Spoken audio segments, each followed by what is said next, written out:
In major metropolitan areas around the world, the air itself often becomes a persistent, suffocating hazard. The global response to this is highly organized and heavily funded. Coalitions like Breathe Cities and the C40 network mobilize millions of dollars to help mayors set aggressive emission reduction targets. To track those targets, cities invest in networks of large, static monitoring stations. These machines are highly accurate and provide the consistent, high-level data needed to prove long-term compliance with international health standards. But a city's average air quality tells us very little about what an individual citizen inhales on their morning commute. Static stations record the macro trends, missing the street-level reality entirely. We call this the resolution gap. When your environmental data operates at a city-wide scale, you lose the ability to track actual human exposure. Look at this map. A single uniform color wash over a district suggests everything is fine. But increasing the resolution reveals severe, localized pollution spikes clustered around ports, factories, and dense intersections. The static monitors sit miles apart, completely blind to the toxic exhaust building up right outside an elementary school or heavy freight corridor.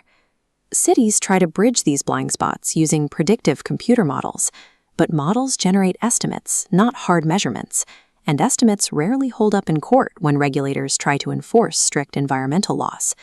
Operating with low-resolution data forces public health officials to guess where the danger lies. The communities living closest to the exhaust pipes remain effectively invisible. Urban pollution is fluid, shifting hour by hour with traffic jams and winds. To track something that moves, the sensors have to move with it.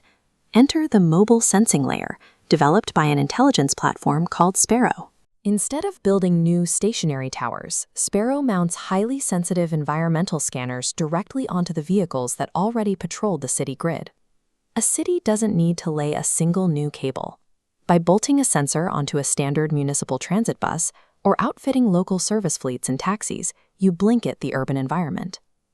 Everyday vehicles continuously mapping their routes instantly convert normal city traffic into a high-resolution, active scanning network. The fleet doesn't just drive blindly.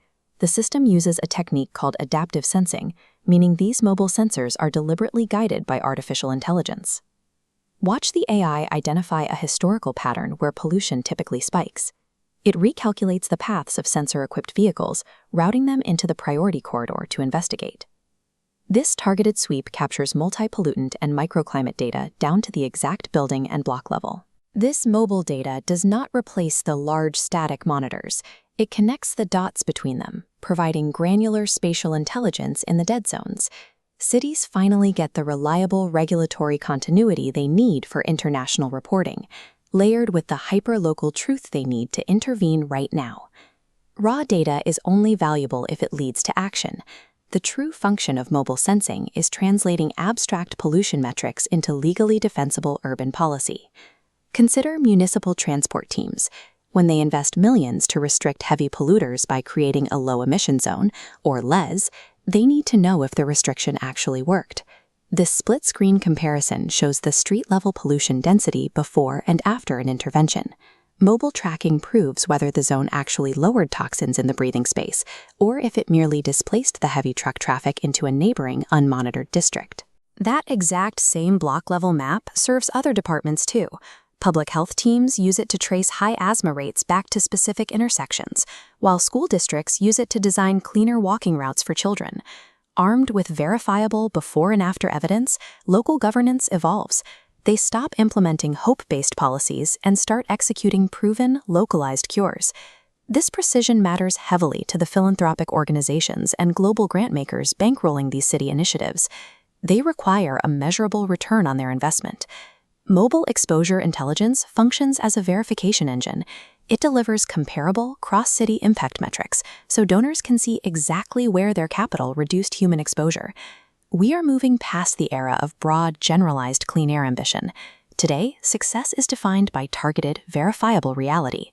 When leaders possess the technology to see exactly where and what their citizens are breathing, they finally have the undeniable mandate to stop the pollution at its source.